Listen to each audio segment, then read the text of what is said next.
Nah, hari ini khotbah saya di akhir dari The Road to the Cross yang merupakan hari Paskah, hari kebangkitan Yesus Kristus. Judulnya adalah Mengenal Kristus yang Bangkit. Sering kali kita tahu bahwa Kristus bangkit, tetapi apakah saudara dan saya kenal Kristus yang bangkit? Dan hari ini teks kita adalah Filipi 3 ayat 3-11. Saya akan membacanya kita akan membacanya bersama-sama yang ungu. Saya akan membaca yang putih dan kita akan memulainya bersama-sama. Filipi 3 ayat 3. 1, 2, 3. Karena kitalah orang-orang bersunat yang beribadah oleh Roh Allah dan bermegah dalam Kristus Yesus dan tidak menaruh percaya pada hal-hal lahiriah. Sekalipun aku juga ada alasan untuk menaruh percaya pada hal-hal lahiriah. Jika ada orang lain menyangka dapat menaruh percaya pada hal-hal lahiriah, aku lebih lagi. Ayat 5, disunat pada hari ke-8 dari bangsa Israel, dari suku Benyamin, orang Ibrani asli. Tentang pendirian terhadap hukum Taurat, aku orang Farisi. Tentang kegiatan, aku penganiaya jemaat. Tentang kebenaran dalam mentaati hukum Taurat, aku tidak bercacat. Ayat 7.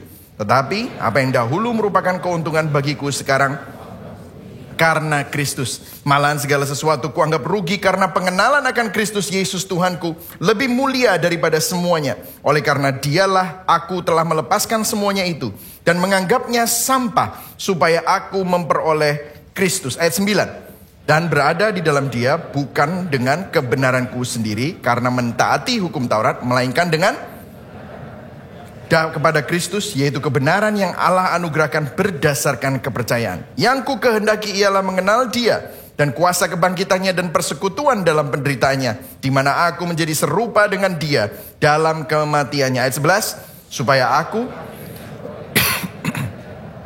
amin. Berbahagialah orang yang mendengar firman Tuhan, memelihara dalam hatinya, dan melakukan dalam hidupnya. Nah, saya mau berfokus pada dua ayat ini, di mana hari ini kita akan mengeksposisinya bersama-sama, yaitu ayat 10 dan ayat 11. Yang ku kehendaki ialah mengenal dia. Katakan sama-sama, mengenal dia.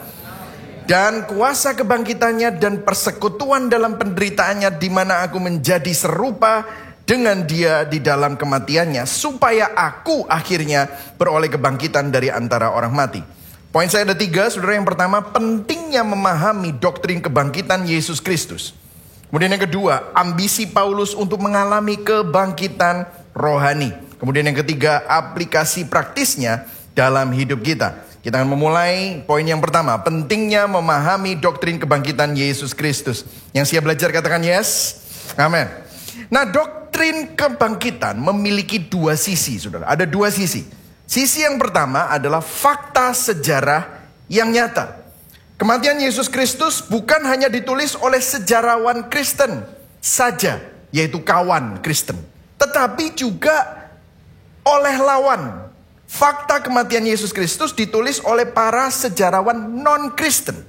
Sejarawan Yahudi seperti Flavius Josephus, sejarawan terbesar Romawi kuno seperti Tacitus, dan juga ditulis oleh literatur non-Kristen.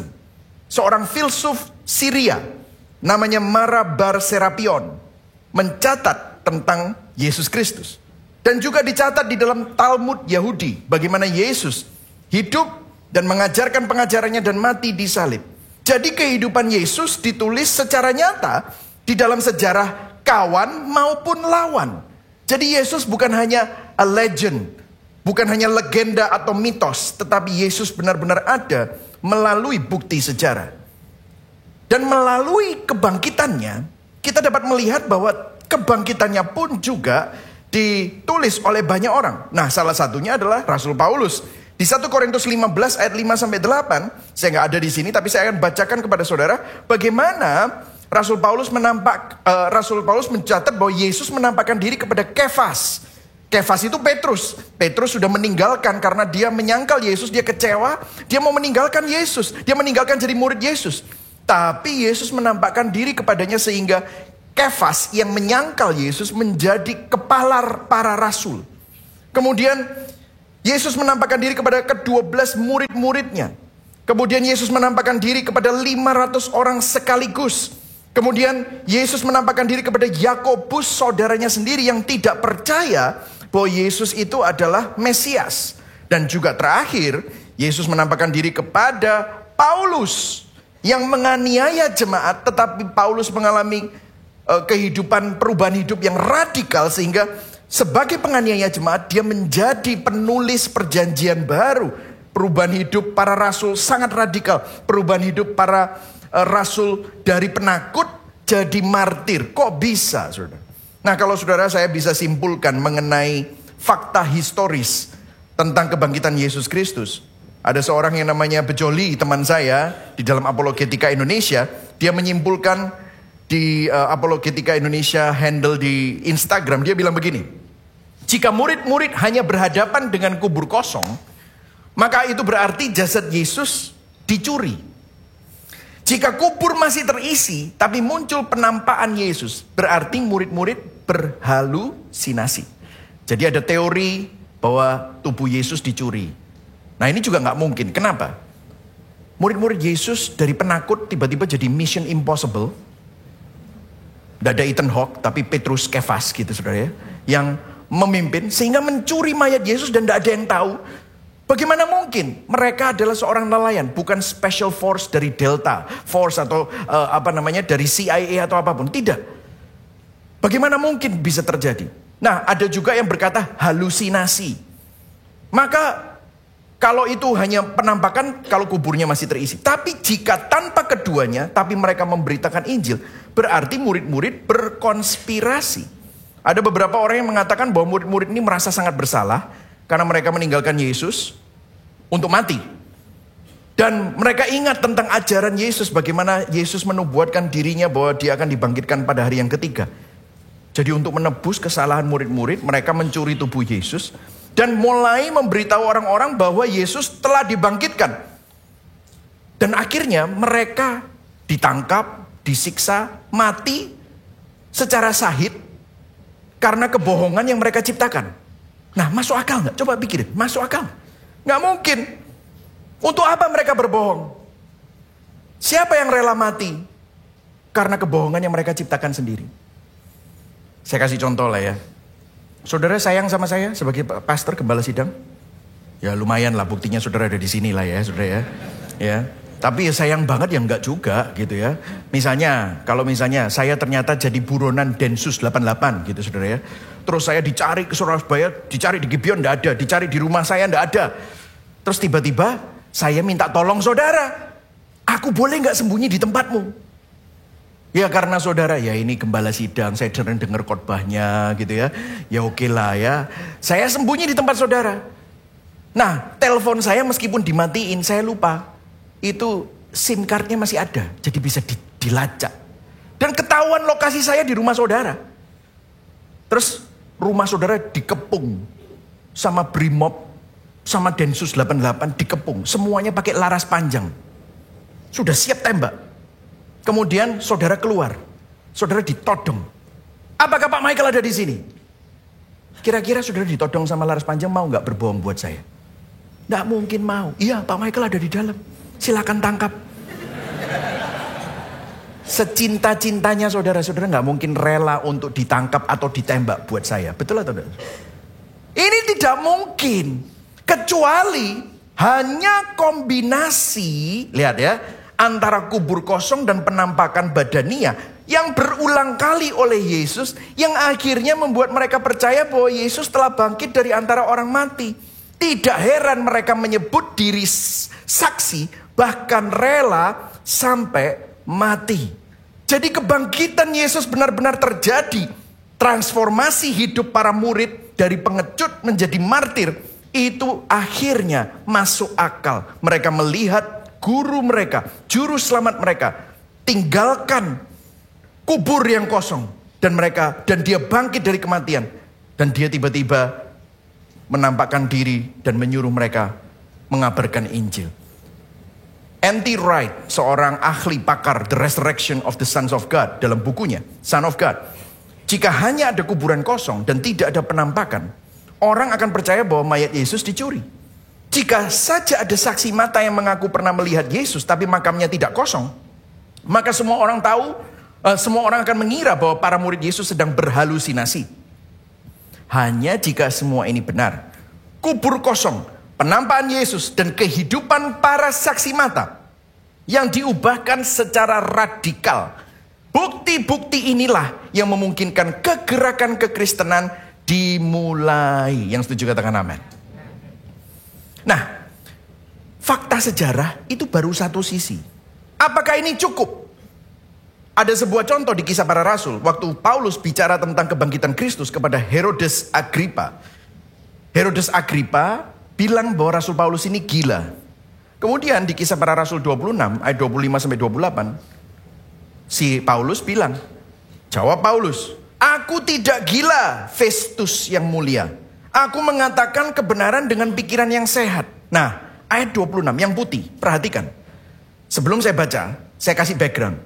Dia ngomong bahwa Raja Agripa, kamu tuh punya intelnya semua.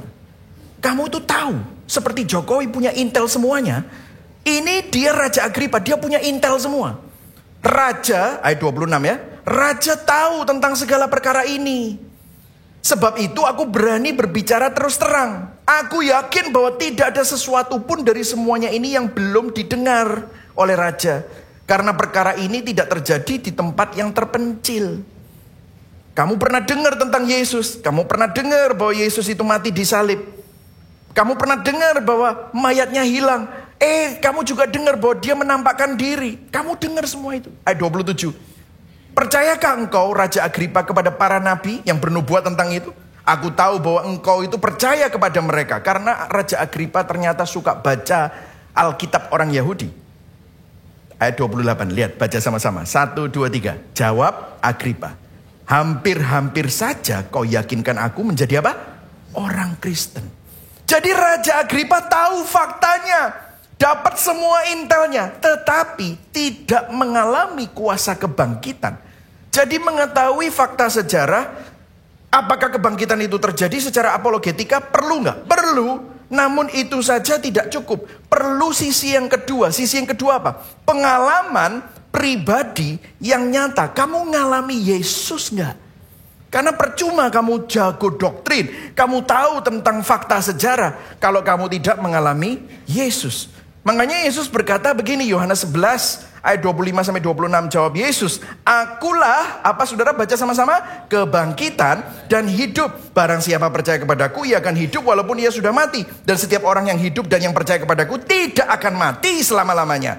Percayakah engkau akan hal ini? Jadi Yesus berkata, akulah kebangkitan dan hidup. Jadi sang kebangkitan itu bukan hanya proposisi filsafat atau personalitas yang dipelajari saja. Tetapi dia adalah seorang pribadi yang perlu kita kenal. Amin, saudara. Dia harus kita kenal. Kita harus mengalami hubungan secara nyata dengan sang pribadi tersebut. Memiliki salah satu dari dua sisi tidak lengkap. Sekedar keyakinan tanpa pengalaman. Atau sebaliknya, pengalaman tanpa pemahaman dan keyakinan akan menghasilkan agama tanpa kekuatan. Kebangkitan Yesus Kristus tidak cukup hanya dipahami sebagai fakta sejarah, namun perlu dialami secara pribadi. Sebaliknya, pengalaman pribadi saja. Ini kita ada di dalam ekosistem Pentakosta karismatik. Orang yang banyak mengalami banyak hal, tetapi kalau tidak disertai dengan pemahaman bahwa doktrin kebangkitan adalah suatu fakta sejarah, itu juga tidak lengkap. Saudara yang mengalami banyak hal tentang karya Kristus, kalau tidak disertai dengan doktrin yang kuat, saudara akan mudah disesatkan. Saudara akan mudah sekali untuk dimanipulasi dan diindoktrinasi oleh penyesat-penyesat dari balik mimbar. Karl Marx pernah berkata bahwa agama itu candu masyarakat. Hanya ilusi, Tuhan itu buatan manusia. Paulus mau mengatakan bahwa kekristenan bukan agama tanpa kekuatan. Itu bukan ilusi, bukan candu seperti yang dikatakan oleh Karl Marx. Tetapi merupakan sesuatu yang konkret, nyata, dan bisa dialami. Makanya Rasul Paulus berkata di 1 Korintus 15, jika Kristus tidak dibangkitkan, maka sia-sialah kepercayaanmu. Kamu masih hidup dalam dosamu. Demikianlah binasa orang-orang yang mati dalam Kristus. Jikalau kita hanya hidup ini saja, sekali saja, dan menaruh pengharapan pada Kristus, maka kita adalah orang-orang yang paling malang dari segala manusia. Di sini tersirat dua sisi doktrin tadi. Kalau kita cuma percaya fakta sejarah, percuma kalau kamu nggak ngalami. Tapi kalau kamu ngalami, tapi kamu nggak memahami doktrinnya, itu juga percuma. Jadi konklusinya adalah, kekristenan adalah gabungan dari rasionalisme dan spiritualisme. Penggabungan dua aspek, bukan hanya tentang pemahaman doktrin dan proposisi filsafat saja, tetapi juga tentang pengalaman spiritual langsung dengan Tuhan, sehingga terjadi kebangkitan rohani. Amin, saudara. Dan ini menghadirkan kebenaran yang konkret, pengalaman spiritual yang mendalam dalam hidup setiap manusia. Nah, kalau saudara perhatikan, kalau kebangkitan Kristus ini tidak benar dan saudara tidak mengalaminya, bagaimana mungkin para murid rela mati demi Injil, rela dianiaya dan menderita demi Injil? Apa untungnya coba? Apakah mereka mendapatkan kekayaan? No. Mereka menjadi miskin tetap biasa saja. Apakah mereka memiliki kekuatan politik karena Injil? Tidak. Yang ada semua orang Kristen pada saat itu dianiaya, dibenci. Apa yang menyebabkan mereka bisa bertahan? Mereka bukan cuma hanya melihat fakta sejarah, tetapi mengalami pengalaman pribadi dengan pribadi Kristus. Sehingga hati mereka, roh mereka mengalami apa? Spiritual resurrection. Kebangkitan rohani. Ada gabungan antara rasionalisme dan spiritualisme. Dan itu yang membuat mereka jadi radikal dalam hidup mereka. Amin, saudara. Nah, itu yang pertama. Nah, kemudian yang kedua, gimana kita mengalami apa yang namanya kebangkitan rohani? Nah, saudara bisa lihat ambisi Paulus untuk mengalami kebangkitan rohani. Petunjuknya ada di ayat 10 dan ayat 11. Nah, kita akan lihat sama-sama. Kita masuk dalam poin yang kedua. Kalau saudara perhatikan di sini ayat 10a, baca sama-sama yang bawah. 1, 2, 3, ayat 10. Yang ku kehendaki ialah apa? Mengenal dia. Bahasa Inggrisnya, I want to know Christ. Mengenal Kristus. Mengenal dalam bahasa Yunaninya, ini adalah ginosko. Katakan sama-sama, ginosko. Ginosko itu artinya bahasa relasi.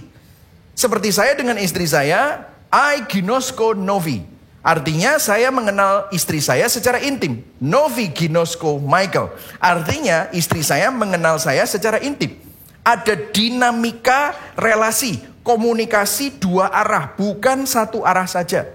Artinya antara saya dengan istri saya ada kasih, ada teguran, ada nasihat, ada kebijaksanaan, ada kekaguman. Begitu juga kita dengan Tuhan. Anda kenal gak sama Kristus?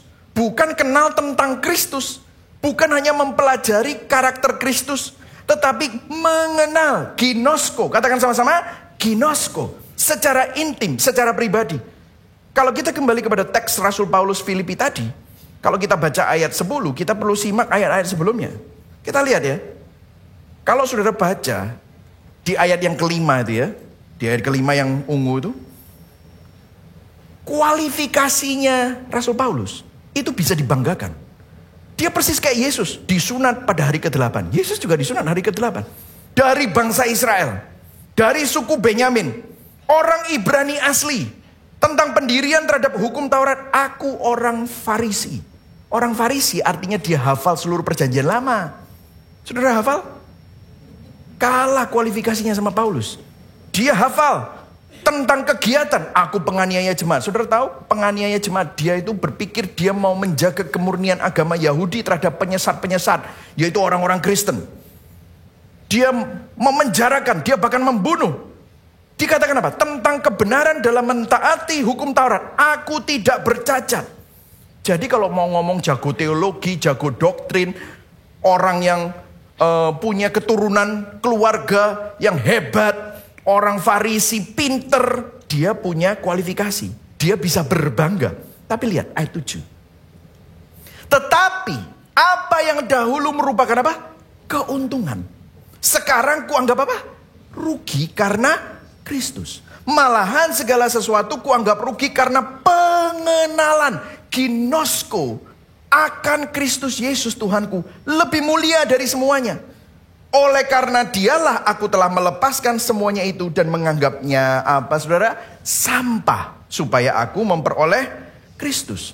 Jadi kalau saudara lihat, Rasul Paulus mengatakan bahwa jika ada orang yang berhak bangga dan bermegah atas keturunan keluarga, silsilah, kerohanian, pengetahuan teologis, maka dialah orangnya. Namun Paulus rela melepaskan semuanya itu demi Kristus. Karena Kristus, apa yang dulu aku anggap untung, sekarang aku anggap rugi. Bahkan sampah demi mengenal dan memperoleh Kristus. Artinya begini saudara, saya bawa daratkan untuk hidup saudara dan saya. Artinya Kristus lebih berharga dari segalanya. Begini saudara, boleh nggak kita ini suka bisnis kita, suka pekerjaan kita, suka sama cuan, boleh nggak? Boleh. Namun, jika kita tiba di suatu persimpangan jalan, di mana kita harus memilih antara hobimu, antara bisnismu, tokomu, cuanmu dengan Kristus, apakah saudara lebih memilih Kristus atau cuan? Kita boleh suka pekerjaan, kita boleh suka bisnis, kita boleh suka cuan. Namun saat kita tiba di suatu persimpangan, di mana saudara dan saya harus memilih. Dan kalau kita pilih Kristus, kita bisa rugi. Dan kalau kita pilih Kristus, pacarmu yang ganteng, yang cantik, yang seksi, yang baik, yang bisa mengerti kamu, itu bisa putusin kamu. Gara-gara kamu baptis. Gara-gara kamu pilih Kristus. Kalau kita pilih Kristus, maka itu bisa mempengaruhi dan mengurangi cuan saudara. Mengurangi kesuksesan saudara. Tapi saat kamu rugi, saat kamu kurang cuanmu, saat kamu putus sama pacarmu, saat kesuksesanmu itu berkurang, kita jadi semakin mengenal Kristus dan memperoleh Kristus. Apakah kita memilih Kristus atau meninggalkan Kristus dan tetap cari cuan itu? Tetap cari kegantengan pacarmu. Tetap cari cinta yang kamu dambakan itu.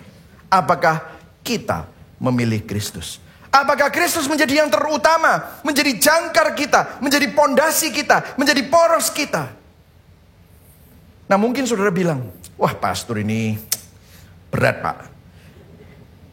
Apakah pastor ingin kita ini jadi orang fanatik? Karena orang fanatik, saudara pernah ketemu? Biasanya kan kalau orang tua kita ngomong sama kita kalau kita rajin ke gereja. Kamu rajin ke gereja boleh, tapi jangan jadi fanatik ya. Pernah dengar seperti itu saudara? Terus bilang gini, orang fanatik itu bencekno soalnya. Nah ya kan ya. Dan memang betul saudara. Ini bukan ayat untuk menyuruh kita untuk jadi fanatik. Karena orang fanatik itu nyebelin. Gak ada yang mau deket-deket sama mereka. Mereka terlalu sok suci. Ngomongnya Tuhan melulu. Sukanya bilang kanan kiri sesat. Fanatik sama gerejanya. Enggak loh. Bukan seperti itu. Bahkan kalau mau jujur, Rasul Paulus sebelum kenal Kristus, itu dia waktu jadi Farisi. Itu fanatik. Dia sangat fanatik. Orang fanatik selalu merasa dirinya lebih baik dari orang lain. Orang fanatik selalu merasa dirinya lebih tinggi, lebih pintar, lebih tahu dari orang lain. Ini bukan yang dimaksudkan oleh Paulus melalui ayat ini. Namun begini, tesnya untuk tahu apakah kamu selalu memilih Kristus dan memiliki hasrat untuk mengenal Kristus. Tesnya bagaimana? Seseorang yang memiliki hasrat untuk mengenal Kristus, menjadikan Kristus sebagai lensa, kacamata di dalam memandang kehidupan. Saya kasih ilustrasi ya, saya pakai kacamata. Kacamata ini bergunanya apakah untuk dilihat? Bagus ya kacamatanya ya. Terus habis itu saudara masukin kantong. Gak bisa. Kacamata bukan untuk dilihat. Tapi kacamata adalah instrumen untuk melihat. Sehingga kacamata itu bukan untuk dilihat bagus-bagusan atau tidak. Tetapi lensa kacamata itu dipakai untuk melihat segala sesuatu yang ada di dalam kehidupan. Melalui lensa ini. Melalui lensa ini segala sesuatu jadi jelas. Tidak kabur, clear. Kalau lensanya gak jelas, kabur atau kotor, atau kacamatanya terlalu turun seperti ini, saya gak bisa lihat. Saya baru sadar ya, ini kan progresif, sudah tua pak. Jadi kalau saya baca itu gini, gitu loh saudara ya, jadi jelas. Nah, beberapa hari yang lalu saya lagi tiduran pakai kacamata, loh kok burem ya? Oh iya, saya lihatnya begini. Jadi saya harus lihat TV begini saudara. Loh kok aku jadi kayak orang tua ya gitu. Saya baru sadar ternyata orang-orang yang sudah mulai berumur itu kalau lihat TV, kalau misalnya sambil tiduran begini, ternyata ada sebabnya. Soalnya kalau begini burem, ini kena. Kenapa? Saya nggak bisa lihat. Seseorang yang mengenal Kristus bukan melulu khotbahin orang tentang Kristus, namun lebih tepatnya melihat segala sesuatu dari kacamata lensa Kristus. Gimana caramu mengatasi kekhawatiran, worry, stres? Ada banyak orang beragama datang ke gereja paham doktrin A, doktrin B, tapi waktu mereka khawatir, mereka nggak pakai kacamata Kristus. Mereka pakai kacamata dunia. Kristus tidak menjadi lensa. Mereka bingung mengatasi kekhawatiran. Namun orang yang memiliki hasrat terhadap Kristus dan mengenal Kristus, bagaimana cara mengatasi kekhawatiran? Anda datang kepada Yesus. Anda renungkan apa yang Kristus lakukan melalui karya salibnya. Anda akan lihat apa yang Kristus katakan mengenai kekhawatiran. Jadi Anda pakai lensanya Kristus. Bagaimana caranya mengatasi kepahitan? Anda datang kepada Yesus. Anda akan melihat, Tuhan, Engkau adalah sang hakim, tapi rela dihakimi, divonis bersalah demi aku yang bersalah. Siapa aku, Tuhan? Kok bisa aku yang mestinya bersalah menerima pengampunan? Sehingga kalau ada kepahitan dalam hatimu, engkau melihatnya dari kacamata Kristus. Bagaimana mengatasi rasa takut? Datang kepada Yesus. Bagaimana mengelola keuangan? Datang kepada Yesus. Apakah kita mengevaluasi pengeluaran kita, investment kita melalui lensa dan nilai-nilai Injil? Bagaimana memutuskan gaya hidup kita? Bagaimana kamu memutuskan keputusanmu tentang jodoh untuk pasangan? Apakah kamu cari kualifikasi seperti Paulus, padahal Paulus menganggapnya sampah? Atau kamu cari orang yang sama-sama punya lensa Kristus? Kadang-kadang kita hanya cari aset, omset. Kita maunya yang fana. Orang yang mengenal Kristus, maka Kristus akan dijadikan lensa kacamata kita untuk melihat segala sesuatu. Apakah kita melihat kehidupan melalui lensa kacamata Kristus? Sehingga cara pandang kita sejalan dan selaras seperti apa yang Kristus lihat. Di situ semakin saudara lihat, semakin kau kenal dia. Saudara, saya semakin bertukar pikiran dengan istri saya bisa memikirkan apa yang dia pikirkan. Dan dia bisa tahu apa yang saya pikirkan. Kenapa? Kita sama-sama pakai lensa yang sama. Cara lihat uang, cara lihat anak, cara lihat masa depan. Akhirnya ada sebuah keselarasan. Kenapa? Karena kita pakai kacamata yang sama. Itu yang pertama. Nah, coba lihat berikutnya. Jadi mengenal Kristus. Katakan sama-sama, mengenal Kristus. Nah, berikutnya apa? Ayat 10 berikutnya. Yang ku kehendaki adalah mengenal dia dan kuasa kebangkitannya. I want to know the power of his resurrection. Apa maksudnya? Saudara, begini. Mengenal Kristus artinya membangun relasi dengan Kristus. Saudara pakai kacamata tadi, lensanya. Tetapi mengenal kuasa kebangkitan Kristus artinya Anda ingin menjadi seperti Kristus, menyerupai Kristus. Nah, caranya gimana, Pastor? Untuk menjadi seperti Kristus. Perhatikan di sini. Di sini saya mau mengajarkan kepada saudara doktrin regenerasi. Karena begini, untuk saudara lahir baru, Injil bukan untuk membuat orang jahat jadi baik. Injil bukan untuk membuat orang baik jadi semakin baik. Bukan. Itu moralitas motivasi. Tetapi Injil membuat orang mati jadi hidup. Yang setuju katakan amin. Orang mati artinya begini. Kuasa yang sama yang membangkitkan Yesus Kristus dari kematian, sekarang membuat engkau yang mati rohani jadi hidup. Artinya engkau lahir baru. Dan sekarang Roh Kudus tinggal di dalam hidupmu. Inilah yang disebut doktrin regenerasi. Saudara lahir baru. Yehezkiel 36 ayat 26 menubuatkan ratusan tahun sebelum Yesus lahir. Kamu akan kuberikan apa? Baca sama-sama yang di garis bawahi.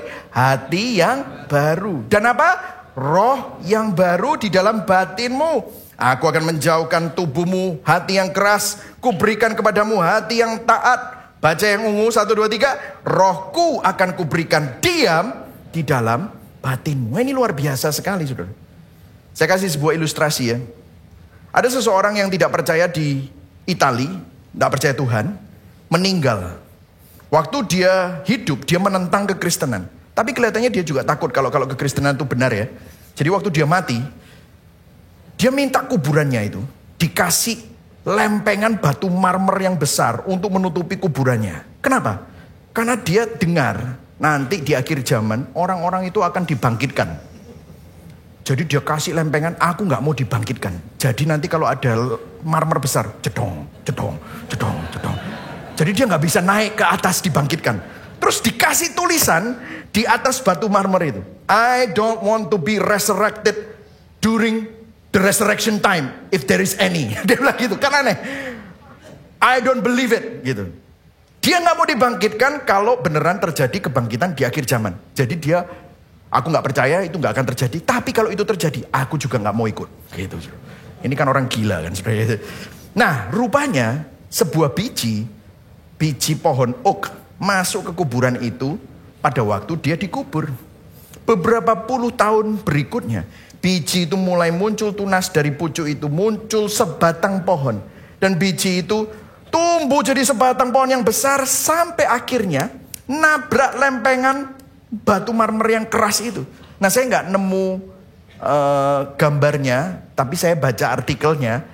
Nah, saya cari apakah ada biji yang sampai menabrak batu marmer. Ternyata ada, saudara. Nah, modelnya seperti ini, saudara. Sehingga sebatang pohon tumbuh. Nah, ceritanya di sini pohonnya jadi besar sampai kuburannya itu terbuka, saudara. Memecahkan lempengan marmer itu menjadi berkeping-keping. Nah, kalau saudara lihat dengan kasat mata, lempengan marmer besar sama biji, kuatan mana? Lempengan marmer besar lah. Tapi apa yang terjadi? Biji ini akhirnya menumbuhkan pohon yang kuat. Kalau ngomongin berat, marmer menang. Tapi lihat, biji pohon oak selalu menang. Kenapa? Karena biji itu menjadi akar, akar menjadi batang, batang menjadi daun, daun berbunga. Akhirnya ini jadi sebuah pohon yang besar.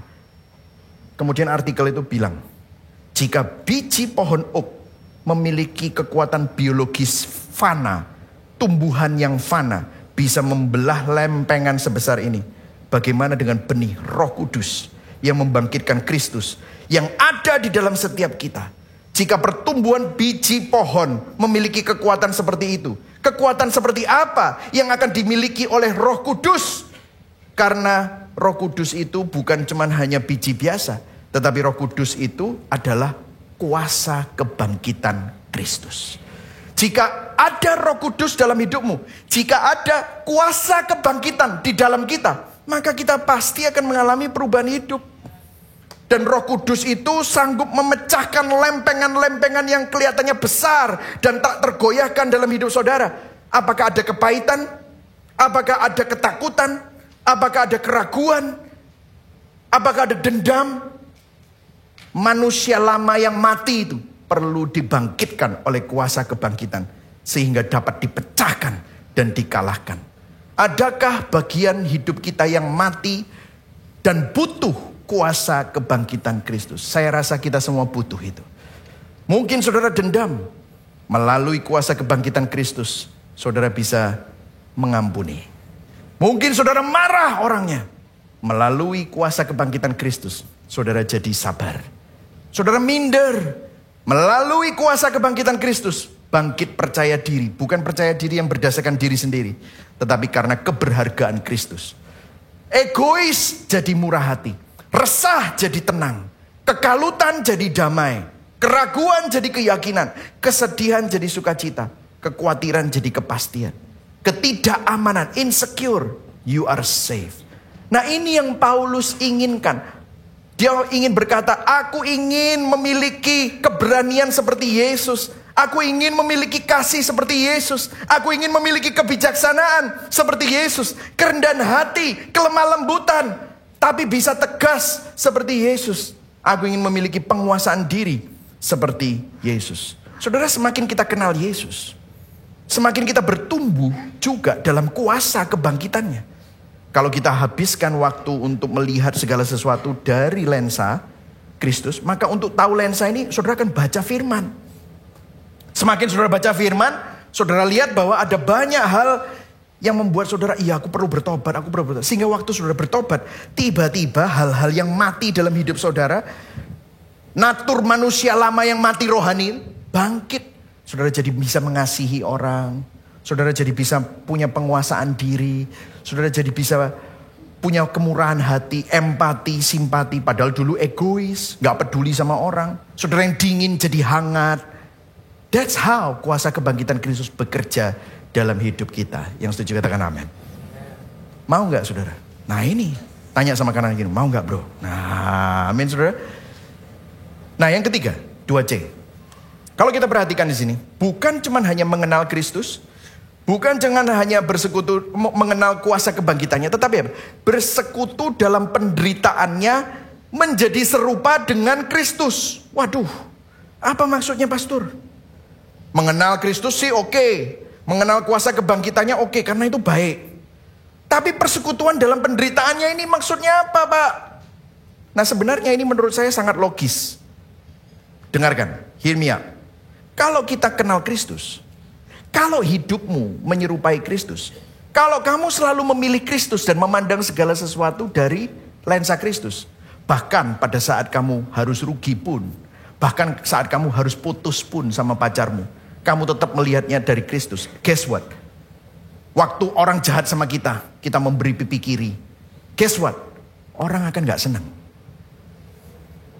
Orang akan tersinggung sama saudara. Orang bisa gak senang dengan saudara. Gini ya saudara. Banyak orang yang ngomong sama saya, Pak ternyata jadi Kristen itu berat ya, tidak seperti yang dikatakan pendeta-pendeta. Katanya kalau jadi Kristen itu damai. Katanya jadi Kristen itu kalau kenal Kristus itu diberkati hidupnya gitu ya. Ya, kok berat ya?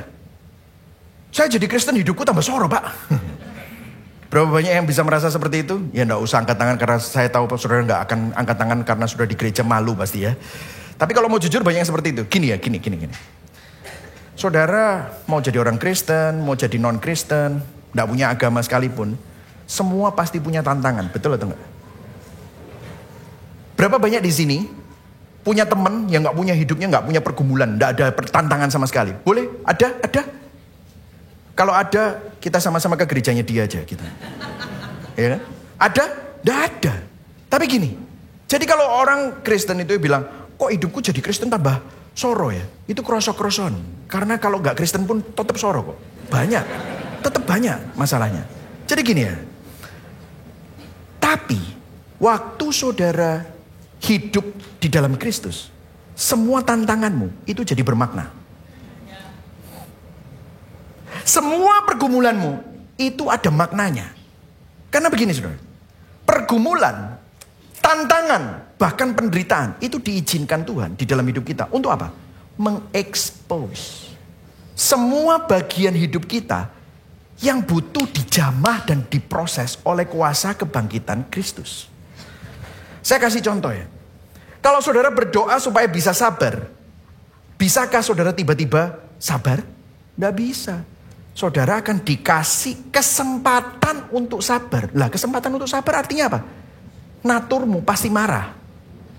Saudara baru berdoa tadi pagi, Tuhan aku ajarno sabar opo Tuhan, aku ini tukang marah-marah. Keluar rumah, mobilmu diserempet, seret gitu saudara. Masuk kantor, satpammu kurang ajar. Masuk kantor, asistenmu, pegawaimu, tidak ada yang benar hari itu. Dan saudara dikasih kesempatan untuk sabar. Kalau saudara berdoa supaya saudara tidak kepahitan dan dendam, Tuhan aku ini tidak enak dendam ini kepahitan, Tuhan tolong. Saudara isi bensin tiba-tiba saudara kepahitan sama orang yang itu, tiba-tiba bisa isi bensin sebelahmu. Loh, aku baru doa tadi. Saudara makan siang mau ngopi ketemu lagi. Sehingga seakan-akan saudara itu dihadapkan dengan masalahmu dan seakan-akan saudara dipojokkan untuk berperkara dengan dendammu. Rasul Paulus mengatakan ini akan terus ada. Dan apa yang terjadi? Saudara dipaksa untuk memproses dendammu, memproses kemarahanmu, memproses semua ketakutanmu, kekhawatiranmu dengan apa? Salib Kristus, dengan kacamata. Kamu mau pakai nggak kacamatanya? Kamu mau pakai nggak? Kamu mau pilih Kristus nggak?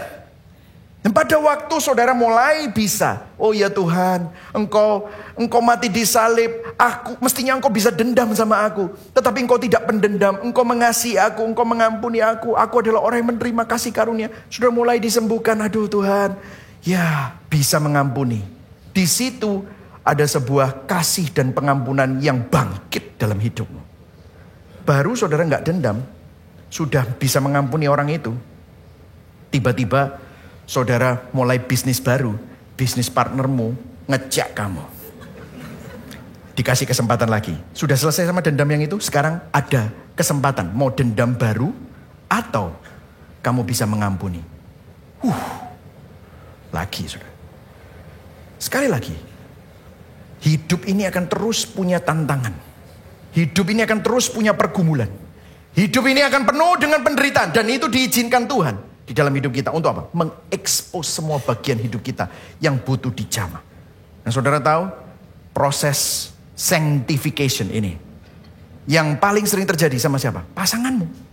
Sama siapa? Anakmu. Sama teman pelayananmu. Sama pendetamu. Sama pemimpin care groupmu. Sama bisnis partnermu. Sama teman-teman dekatmu. Dan itu Tuhan izinkan. Untuk apa? Mengekspos. Nah mungkin saudara, kapan Pak ini selesai? Lihat 2 Korintus 3 ayat 18. Seumur hidup. Seumur hidup. 2 Korintus 3 ayat 18 berkata begini. Satu hari, ini loh.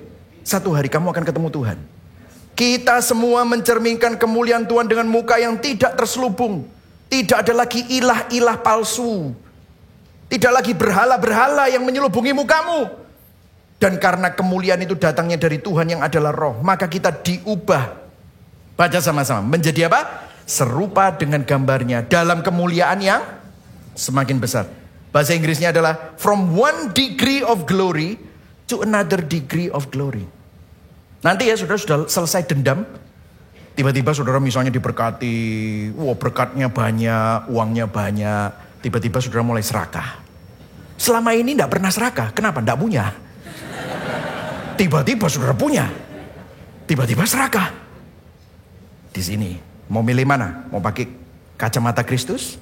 Mau pilih Kristus? Di situ saudara harus bergumul lagi. Jadi akhirnya dalam hidup ini memang adalah sebuah perjuangan. Karena saudara akhirnya menderita. Tetapi supaya apa? Bersekutu dengan dia. Mengenal kuasa kebangkitannya. Dan menjadi serupa dengan dia. Kenapa? Ini adalah cara kita serupa dengan Kristus. Manusia lama kita apa? Mati. Manusia baru di dalam Kristus apa? Bangkit. Dan semakin nyata di dalam kita. Yang setuju katakan amin. Jadi jangan kaget. This is really discipleship ini. Makanya saudara hari ini nanti akan ada briefing care group. Orang-orang yang lulus APS, saya dengar ada 200 orang mau masuk care group saudara. Nanti jam 3 ada briefing. Luar biasa, berikan tepuk tangan saudara. Wow, luar biasa saudara. I want to prepare you. Inilah prosesnya. Di mana saudara membutuhkan sebuah komunitas. Untuk mengingatkan, mendoakan. Supaya kita terus dapat mengenakan manusia baru di dalam Kristus. Nah, hampir selesai saudara. Aplikasi praktisnya dalam hidup kita seperti apa?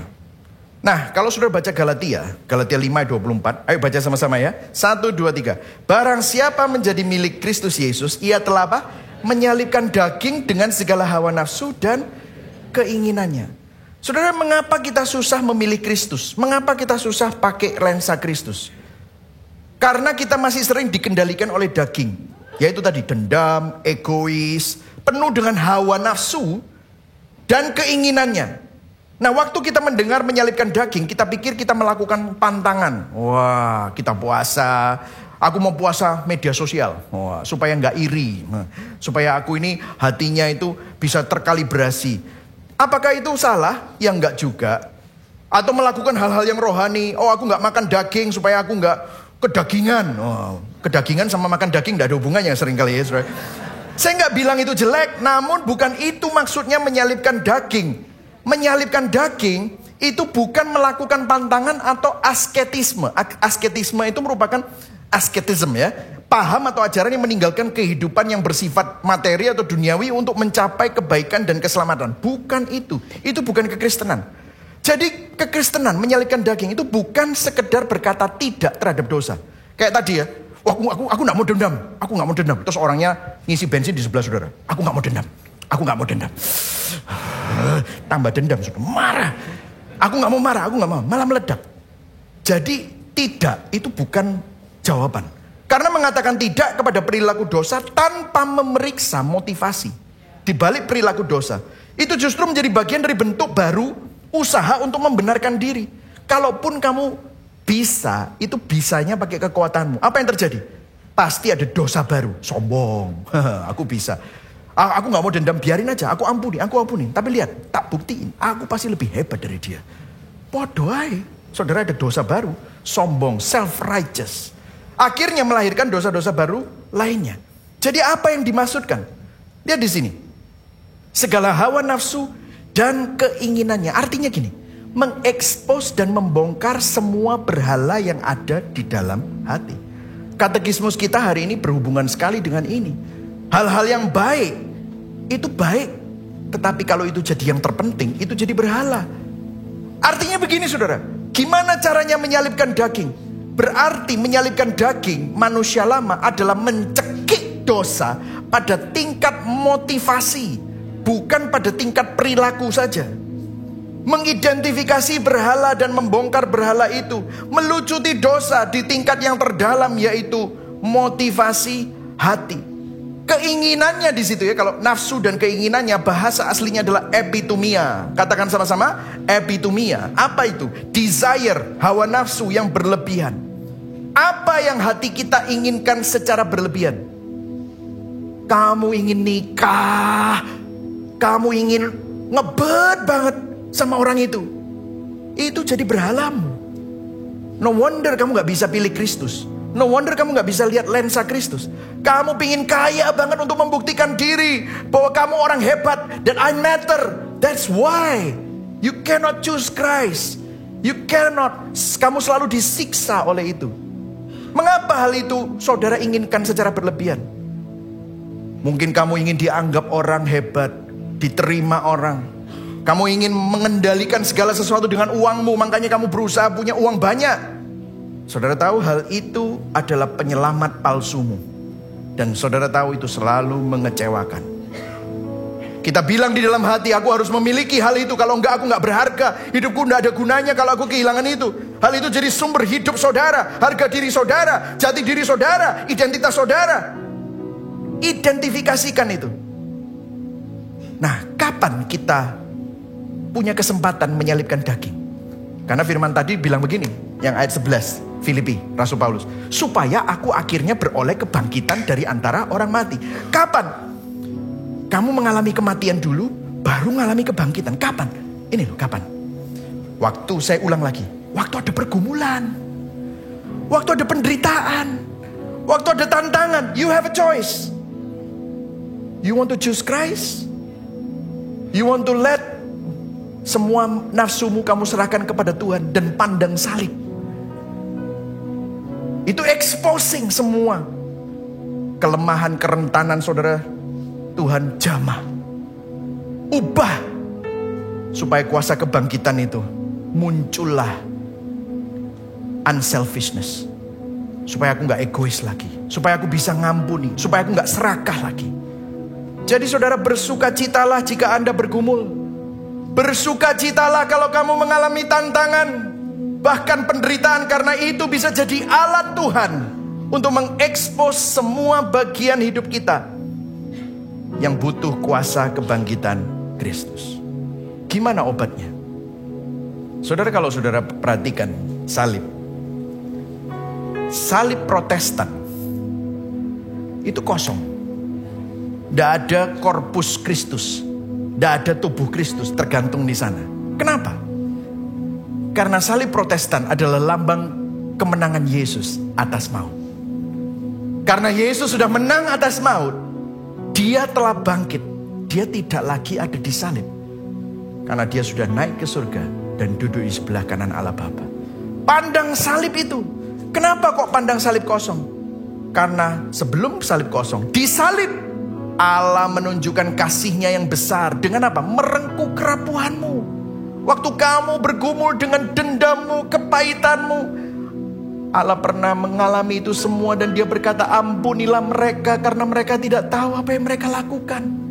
Waktu Yesus merasakan penderitaan itu di atas kayu salib, Dia menjalaninya, mengalami kejahatan terbesar, mengalami kengerian maut. Tetapi Dia gak berhenti di situ, Dia menang.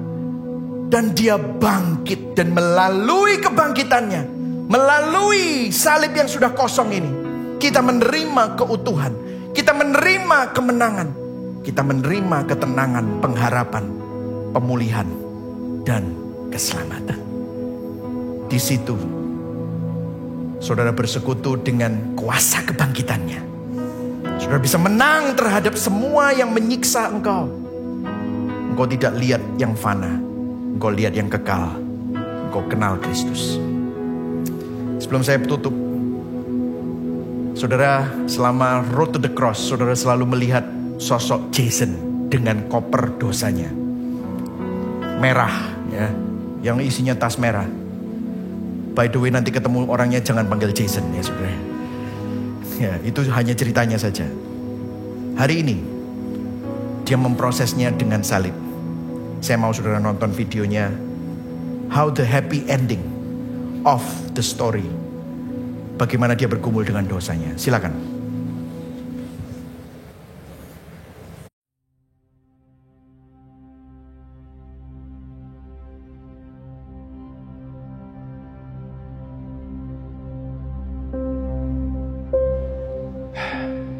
Aku lelah, Tuhan. Perjalanan ini melelahkanku.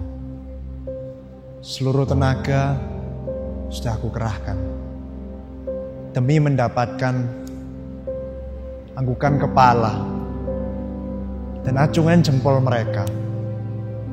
Tetapi apa yang aku dapatkan? Bukan pengakuan, bukan penerimaan, hanya kecewa dan putus asa.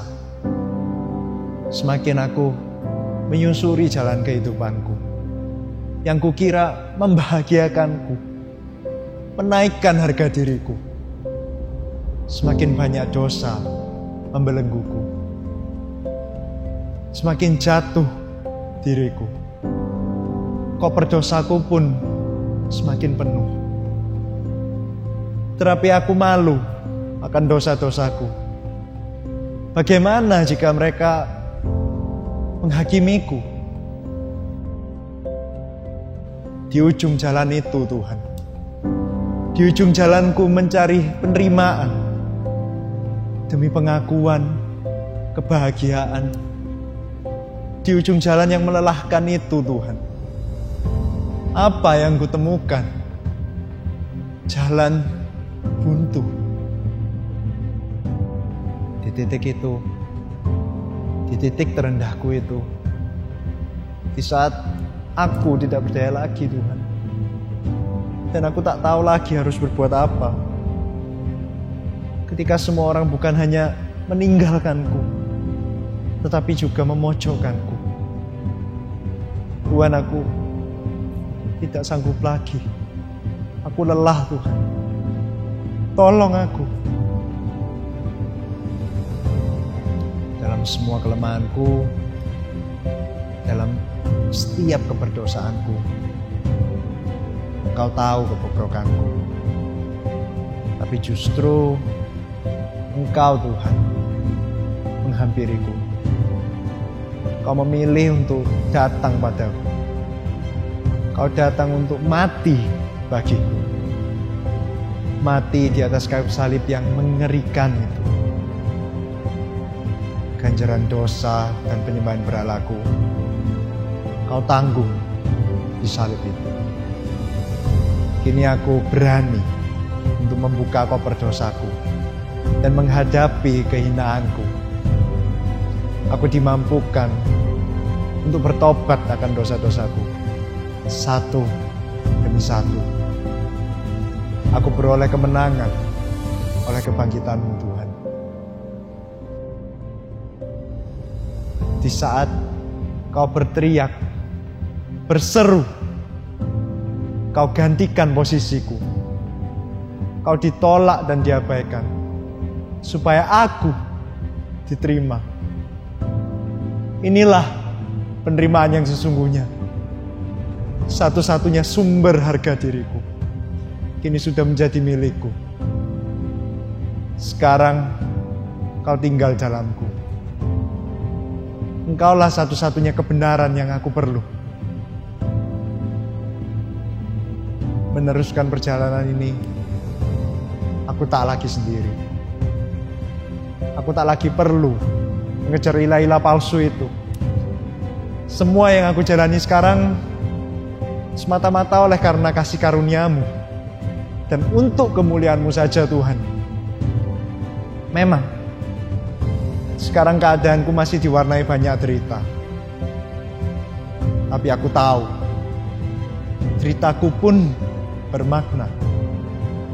Karena Kristus, kawan sejatiku, tidak hanya menemaniku, tapi semua deritaku Engkau tahu, bahkan sudah menjalaninya demi mendapatkanku. Mungkin mujizat yang kutunggu-tunggu tak akan pernah datang. Mungkin keadaanku juga tidak akan pernah berubah. Dan meskipun mereka tetap menolakku, itu tak lagi penting. Karena satu-satunya yang berarti sekarang sudah menjadi milikku. Keindahan-Mu, Tuhan, memenuhi setiap ruang yang kosong di hatiku. Penerimaan-Mu, Tuhan, sungguh cukup bagiku. Memang aku tidak tahu mengapa semua ini harus terjadi. Tapi aku tahu siapa yang menjalaninya bersamaku. Dan itu cukup bagiku. Karena kebangkitan-Mu, kini aku hidup berjalan dengan-Mu, sang kehidupan. Oleh karena perjalanan-Mu menuju salib, kini perjalananku menuju keserupaan dengan-Mu menjadi indah dan bermakna. God, You are my happy ending, my shield, and my exceedingly great reward. Amen.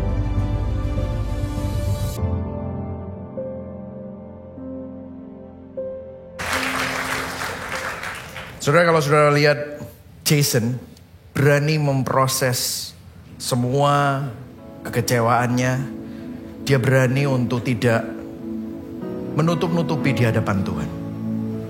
Berapa kali seringkali kita berpikir bahwa kita berusaha jadi behave di depan Tuhan. Tapi kalau saudara melihat ini tadi, dia jujur, dia memprosesnya dan bawa salib, bawa semuanya itu di hadapan salib. Dan ada yang menarik adalah begini, dia mengatakan, You are my happy ending. Saudara, saya mau tanya sama saudara, waktu Petrus disalib terbalik, menurut dunia itu bukan happy ending. Waktu Rasul Yohanes dicelupkan di dalam oli yang panas sampai tubuhnya melepuh semua, dan dia dibuang di Pulau Patmos sendirian waktu dia menulis kitab surat Yohanes dan Wahyu, itu bukan happy ending menurut dunia.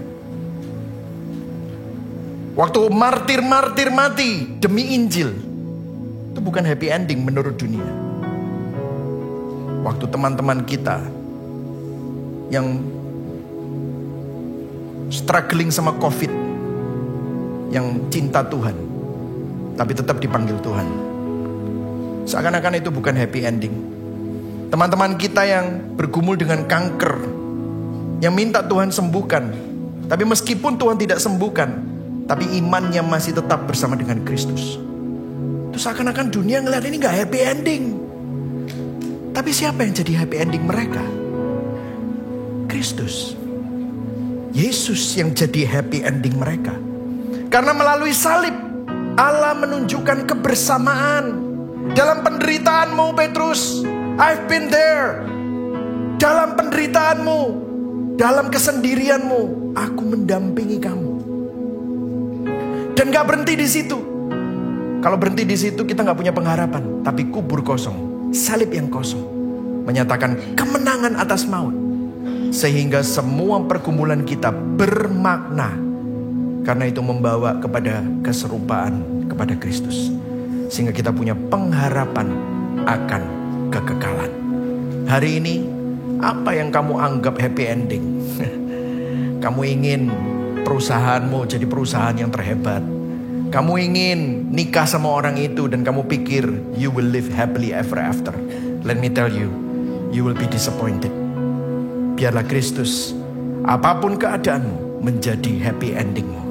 Sadarkah kita bahwa semua pergumulan dan tantangan diizinkan Tuhan dalam hidup kita untuk mengekspos semua bagian hidup kita yang butuh dijamah oleh kuasa kebangkitan Kristus. Amin. Mari sama-sama bangkit berdiri, saudara. Hal yang perlu kita renungkan, reflection di kartu kita. Apa yang seringkali kita anggap lebih berharga, kebanggaan kita daripada Kristus, sehingga engkau selalu memilih hal itu dan bukan memilih Kristus. Mau gak saudara hari ini serahkan kepada Tuhan? Jujur sama Tuhan, proses di hadapan salib, supaya saudara mengenal pribadi Yesus semakin dalam, dan saudara mengalami kuasa kebangkitannya. Amin.